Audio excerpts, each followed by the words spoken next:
तर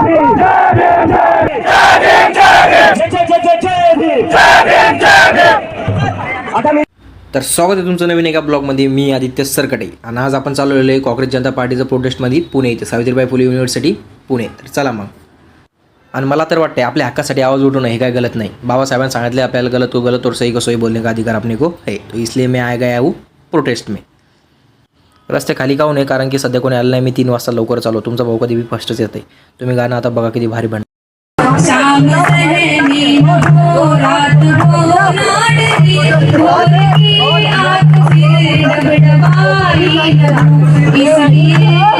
अरे युवा मांगे रेजिग्नेशन,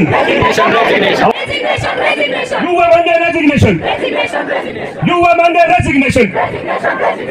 आपला व आपल्या पाठीशी कधी पण खंबीरपणे उभा आहे एकदम थाटात. आता अभिषेक सरचा आपण मॅनिफेस्टो ऐन वेळी कॅन्सल झाली, लीक झाली किंवा पुढे ढकलली गेली तर विद्यार्थ्यांचा ट्रेन बस राहण्याचा खर्च आणि मानसिक त्रासाची भरपाई म्हणून सरकारने प्रत्येक विद्यार्थ्याला ताबडतोब 10,000 दिले पाहिजे. परीक्षा रिझल्ट जर 1 महिन्यापेक्षा जास्त उशिरा लागला तर प्रत्येक विद्यार्थ्याला रिझल्टला जितके महिने उशीर होईल तितके महिने प्रति महिने 10,000 द्यावं लागतील. मॅनिफेस्टो झाला आणि तुमच्या भाऊचे चालू होते इकडे नारे नाही का, जय भीम जय भीम सगळे नारे देत होते. एकदम अंगामध्ये एकदम ऊर्जा आली.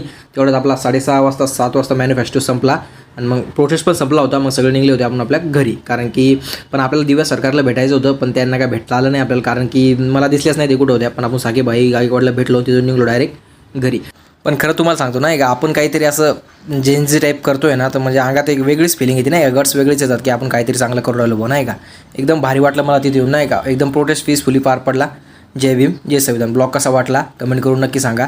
तुमच्या भावाला सपोर्ट करा, फॉलो करा. थँक्यू.